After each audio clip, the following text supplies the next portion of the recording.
જે આપણે બનાવીશું ફાડા લાપસી, જેમાં આપણે ફાડા રેડીમેડ લીધેલા છે. હાફ કપ જેટલા આપણે કાજુ, કિસમિસ અને બદામ આપણે લીધેલા છે. અને આપણે પેન અને કુકર દ્વારા આપણે આમાં બનાવીશું.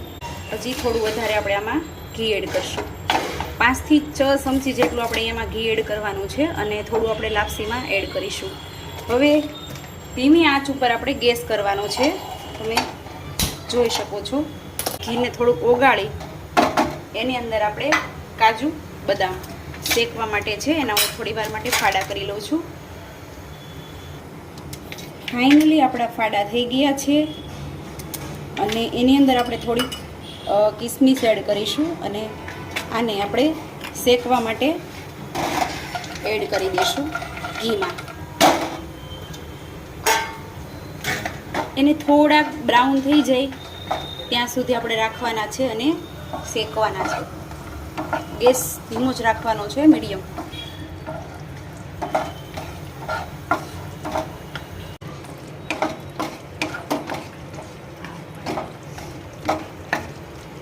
હવે તમે જોઈ શકો છો દ્રાક્ષ એકદમ ફૂલી ગઈ છે અને ડ્રાયફ્રૂટ પણ આપણા એકદમ થોડા બ્રાઉન થવા લાગ્યા છે. થોડી વાર માટે આપણે રહેવા દઈએ અને એને આપણે સાઈડમાં મૂકી દઈએ છીએ.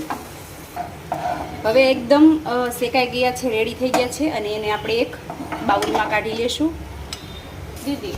હવે સરસ મજાના બ્રાઉન કલરના અને શેકાઈ ગયેલા એકદમ ક્રિસ્પી ડ્રાયફ્રૂટ થઈ ગયા છે. અને હવે આની અંદર આપણે થોડું વધારે ઘી એડ કરી અને એમાં પાછું આપણે જે આપણા ફાડા હતા એ શેકવા માટે મૂકવાના છે. આપણે જેમાં કાજુ બદામ શેક્યા હતા, કિસમિસ અને કાજુ બદામ, એ ઘી ગરમ થઈ ગયેલું છે. તો એમાં આપણે એક વાટકો લઉં છું. એ વાટકા જેટલું, આ આપણે વાટકાનું માપ છે, એ વાટકા જેટલું આપણે ફાડા લેશું. હવે આ એક વાટકો જેટલા મેં લીધા છે ફાડા, એ આપણે ગરમ ઘીમાં શેકવા માટે નાખીશું. હવે આને આપણે શેકશું. ગેસની ફ્લેમ આપણે આટલી રાખવાની છે, એકદમ સ્લો, અને ફાડા આપણે ઘીમાં શેકાવા દેવાના છે. એ શેકાઈ ગયેલા ફાડા આપણે આમાં બધા લઈ લેવાના છે. થોડાક સેજ બ્રાઉન જેવા આપણે થવા દીધા છે અને આપણે કુકરમાં નાખી દઈશું. એકદમ આ રીતના થોડા ડાર્ક લાઇટ બ્રાઉન થઈ જાય એટલે આપણે એને લઈ લેવાના છે. હવે આમાં આપણે પાણી એડ કરીશું.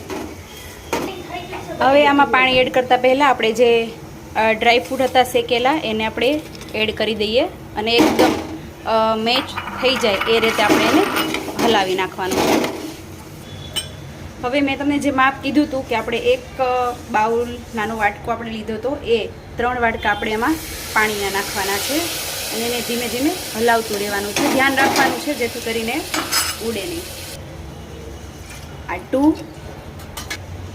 એન્ડ આ 3 થઈ ગયું છે. એમાં 2 થી 3 લવિંગ અને 2 તજના ટુકડા આપણે એડ કરવા, મિક્સ કરી અને કુકરને આપણે ફિટ કરી દઈશું. એને 5 થી 7 મિનિટ માટે ગેસ ઉપર આપણે 3 થી 4 વિસલ વગાડવાની છે, મીડિયમ ગેસ ઉપર. હવે આપણે કુકરને ખોલીશું અને લાપસી આપણે જોઈશું.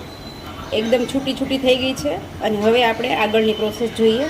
આપણે દાણાને આ રીતે હલાવીને જોવાનું છે. ધીમા ગેસ ઉપર આપણે જે વાટકાથી ફાડા લીધા હતા એ જ વાટકો એક ભરી અને આપણે આમાં ખાંડ એડ કરવાની છે. થોડી વાર માટે આપણે હલાવવાનું છે અને અડધી ચમચી જેટલું આપણે ઇલાયચી પાવડર નાખવાનો છે, દેવાની છે. ફ્રેગ્રન્સ એકદમ સરસ મજાની આવે છે અને ખાંડ અત્યારે ઓગળે છે. હવે એકદમ સરસ મજાની થઈ ગઈ છે. ઘી પણ ઉપર આવવા લાગ્યું છે.